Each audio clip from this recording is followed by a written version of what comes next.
Hi friends, welcome to frame by frame Telugu. So ఈరోజు video వచ్చేసరికి Kingdom movie trailer అయితే వచ్చేసింది. మీరు ఎంతమంది చూసారో కామెంట్ సెక్షన్లో అయితే చెప్పండి, అండ్ ఎలాగ ఉందో కూడా కామెంట్ సెక్షన్లో అయితే చెప్పండి. సో దీని మీద అయితే మనం రివ్యూ అయితే ఇవ్వబోతున్నాం. ముందుగా ఈ వీడియోని చూసేవాళ్ళు లైక్ చేసి చూడటం అయితే స్టార్ట్ చేయండి. So first Vijay Deverakonda fans ఎవరైనా ఉంటే లైక్ అయితే కొట్టేసుకోండి. సో టాపిక్లోకి వెళ్ళిపోదాము.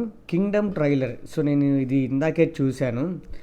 నాకు ఎలా అనిపించిందో నా పర్సనల్ ఒపీనియన్ అయితే చెప్తాను. అండ్ ఇది ఓన్లీ నా పర్సనల్ ఒపీనియన్ మాత్రమే. మీకు ఎలా అనిపించిందో మీరు కామెంట్ చేయాల్సి ఉంటుంది. కింగ్డమ్లో నటినట్లు ఎవరంటే విజయ్ దేవరకొండ గారు హీరోగా నటిస్తున్నారు, రష్మిక మందన్ గారు హీరోయిన్, అండ్ మ్యూజిక్ డైరెక్టర్ వచ్చేసరికి అనిరుద్, అండ్ డైరెక్టర్ వచ్చేసరికి మన గౌతమ్ తిన్ననూరి. అదేనండి, జెర్సీ తీసిన డైరెక్టర్ అనమాట, మంచి డైరెక్టర్. సో ఇందులో ప్లస్ పాయింట్స్ గురించి అయితే మాట్లాడుకుందాం. ఫస్ట్ ప్లస్ పాయింట్ వచ్చేసరికి అనిరుద్ మ్యూజిక్. అనిరుద్ గారు రీసెంట్ టైంలో one of the best music director అనమాట. అతని మ్యూజిక్ వల్లే సినిమా 50% ఆడుతుంది అంటంలో అతిశక్తి ఏమీ లేదు. 50% ఆఫ్ సినిమా అతని మ్యూజిక్ వల్లే ముందుకెళ్తుంది అనమాట. అతను ఇచ్చే సాంగ్స్ కానివ్వండి, అతను ఇచ్చే బీజిఎమ్స్ కానివ్వండి, అతను ఇచ్చే మాస్ ఎలివేషన్స్ అండ్ ఎమోషనల్ సీన్కి అతను ఇచ్చేవి. సో ఇవన్నీ ఈ ట్రైలర్లో కనిపించినాయి. సో మేజర్గా అనిరుద్ధ్ గారు ఈ మ్యూజిక్ టెంప్లెట్ని ఎమోషనల్తో, పవర్ ప్యాక్ ఎమోషనల్తో అయితే నింపైపోతున్నారనమాట. మ్యాక్సిమం ఎమోషనల్ మీద ఎక్కువ కాన్సన్ట్రేషన్ అయితే చేశారు. ఎందుకంటే ఈ స్టోరీ అంతా బ్రదర్స్ మధ్య ఎమోషనల్ అండ్ ఐడెంటిటీ మధ్య ఎమోషనల్గా జరగబోతుంది అనేది అర్థమైపోయింది ట్రైలర్ చూస్తే. అండ్ నెక్స్ట్ ఇంకో ప్లస్ పాయింట్ వచ్చేసరికి సినిమాటోగ్రఫీ. సో సినిమాటోగ్రఫీ, ఆ షార్ట్స్ కానివ్వండి, ఆ కలర్ గ్రేడింగ్ కానివ్వండి, చాలా బాగున్నాయి. ఎందుకంటే చూడంగానే ఒక ఫీల్ వస్తుందన్నమాట. ఆ ఎమోషన్స్లో మనం కూడా ట్రావెల్ చేస్తున్నంత రేంజ్లో ఆ colour grading and cinema photography అయితే ఉంది. నెక్స్ట్ థర్డ్ ప్లస్ పాయింట్ వచ్చేసరికి విజయ్ దేవరకొండ గారి యాక్టింగ్. సో విజయ్ దేవరకొండ గారికి యాక్టింగ్ ఉన్న క్యారెక్టర్ ఎవరిచ్చినా కానీ ఒక యాక్టర్ ఆడుకుంటాడు. సో ఇది క్యారెక్టరైజ్డ్ ఇది కాబట్టి ఐడెంటిటీ కోసం ఆ క్యారెక్టర్ తపన పడుతుంది కాబట్టి అలాంటి క్యారెక్టర్ ఇందులో ఉంది కాబట్టి అతను యాక్టింగ్ చేయడానికి చాలా స్కోప్ ఉన్న మూవీ అదే కనబడుతుంది ట్రైలర్లో కూడా మనకి. అతను ఫుల్ ప్యాక్డ్ ఎమోషన్, బ్రదర్ అనే ఎమోషన్తో ఉండిపోయాడు.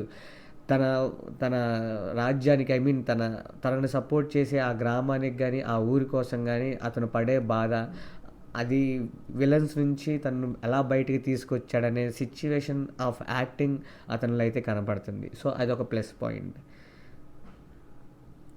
నాలుగో ప్లస్ పాయింట్ వచ్చేసరికి ఎమోషనల్ స్టోరీ.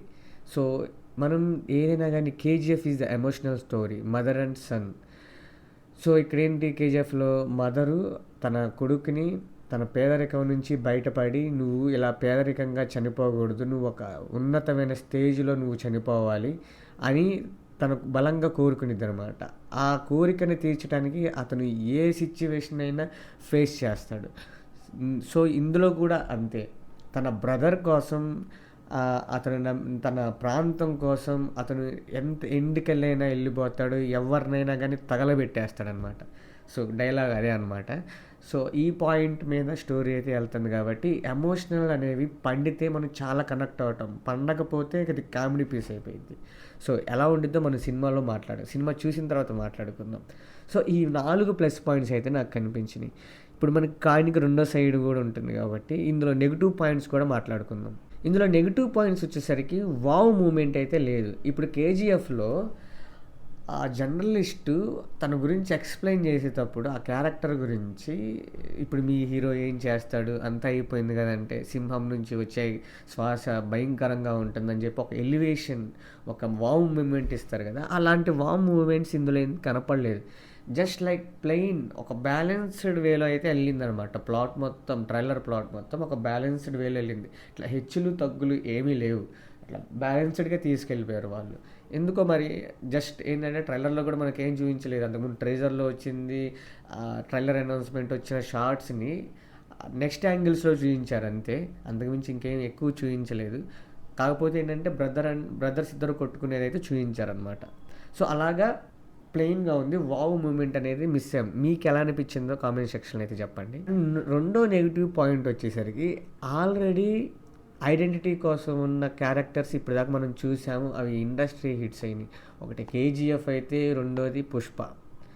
అలాగే ఇంకోటి సంథింగ్ ఏదో మొన్న వచ్చిందండి, నేను మర్చిపోయాను ఏంటది. ఇంకా అలాంటి ఐడెంటిటీ క్యారెక్టర్లు ఏమైనా ఉంటే కామెంట్ సెక్షన్లో ఇది చెప్పండి.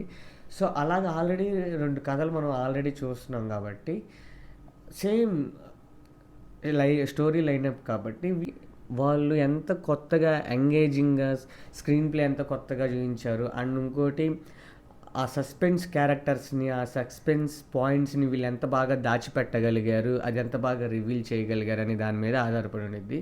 సో ఈ లైనప్ అనేది మనం ఆల్రెడీ చూసేసున్న లైనప్పే. సో అది కొంచెం నెగిటివ్ అయ్యే ప్రాబ్లం అయితే ఉండిద్ది అనమాట. నెక్స్ట్ పాయింట్ వచ్చేసరికి నెగిటివ్ పాయింట్స్ ఇందులో ప్రొటాగనిస్ట్ అంటే హీరో యొక్క ముఖ్య లక్ష్యం వాళ్ళ బ్రదర్ని ఆ ప్రాంతం నుంచి, ఆ ఊబి నుంచి బయటపడేయటం అండ్ ఆ ప్రాంత ప్రజల్ని కాపాడటం. చాలా సింపుల్గా ఉంది. సో ఇందాక చెప్పినట్టు మనకు ఆ పాయింట్ అనేది తెలిసిపోయింది, ముందుగానే చెప్పేశారు వాళ్ళు సినిమా ఎలా ఉండబోతుందని. కానీ దాన్ని గ్రిప్పింగ్గా ఉంచారా లేదా అనేదే సమస్య ఇక్కడ. అది కనుక కొంచెం అటు ఇటు అయినా కానీ మళ్ళీ టోటల్ మూవీకే డ్యామేజ్ అయ్యే అవకాశం ఉండిద్ది. అది ఎంత బాగా తీశారనేది మనం 30 కానీ 31వ తారీఖున కానీ చూడబోతున్నాం. సో నేనైతే విజయ్ దేవరకొండ గారికి ఇది మంచి విజయం సాధించాలి, అతను దేనికోసమో తాపత్రయపడుతున్నాడు, అతను ఆ స్థాయిల్లోకి వెళ్ళాలని కోరుకుందాం. అది గైస్ కింగ్డమ్ ట్రైలర్ గురించి. నా ఇన్ఫర్మేషన్ కనుక మీకు నచ్చితే లైక్ చేయండి, షేర్ చేయండి, సబ్స్క్రైబ్ చేసుకోవటం మాత్రం మర్చిపోవద్దు. మళ్ళీ నెక్స్ట్ వీడియోలో కలుద్దాం. బాయ్.